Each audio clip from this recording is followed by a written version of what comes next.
जी law minister साहब ये ज़रा बताइए। जनाबे तशरीफ रखें, तशरीफ मैं रखें। सर आप जी सर आप ही जी। की बहुत शुक्रिया। सरदार लतीफ़ खोसा साहब ने एक बड़े अहम मौजू की तरफ भी तवज्जो दिलाई। जहाँ तक तो ताल्लुक़ है मुकदमात का, वो अदालत का और एक्यूज़ का मामला है, मेरे से ज़्यादा बेहतर समझते हैं, उस्ताद हैं और बहुत लंबा कैरियर है माशाल्लाह, सेलिब्रेटेड कैरियर।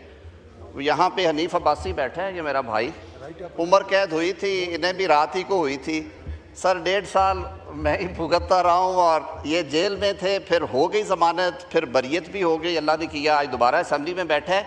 वो तो एक लीगल प्रोसेस है, आप ही ने हमें पढ़ाया सर, उसी में से गुजरना है सब ने। लेकिन जो बात आपने दूसरी की है वो इम्पॉर्टेंट है। आपको मुझसे ज़्यादा पता है सर कि जो मेरे उस्ताद हैं जी, मैं बबंगे दौल कहता हूँ, खोसा साहब उस्ताद हैं और मेरा इनसे बड़ा इज़्ज़त और प्यार का रिश्ता है और अल्हम्दुलिल्लाह सारी उम्र का है। लेकिन सरदार साहब आपको भी मालूम है कि ये जो इन्हेंस करना या कम करना, ये इख्तियार सुप्रीम कोर्ट का है और वो फुल कोर्ट बैठ के करती है या वो चीफ़ जस्टिस को इख्तियार देती है। तो उन्होंने बहुत देर के बाद, वैसे जो मैंने भी पता कराया था, तो उन्होंने कहा कि ये साल हा साल से दहाइयों से फीसें नहीं थी बढ़ी। उन्होंने 500 को 2500 या 200 को 1200 किया है और एक जगह पे 10,000 को 50,000 किया है।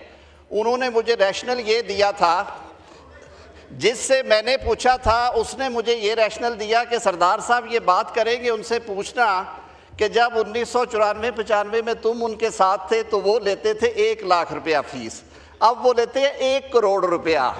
तो नहीं ठहर जाए, ये तो प्लीज एक्सप्लेन करें पूरे हाउस को 1 करोड़ रुपए ये कब लेते हैं? सर मैं लाजवाब हो गया।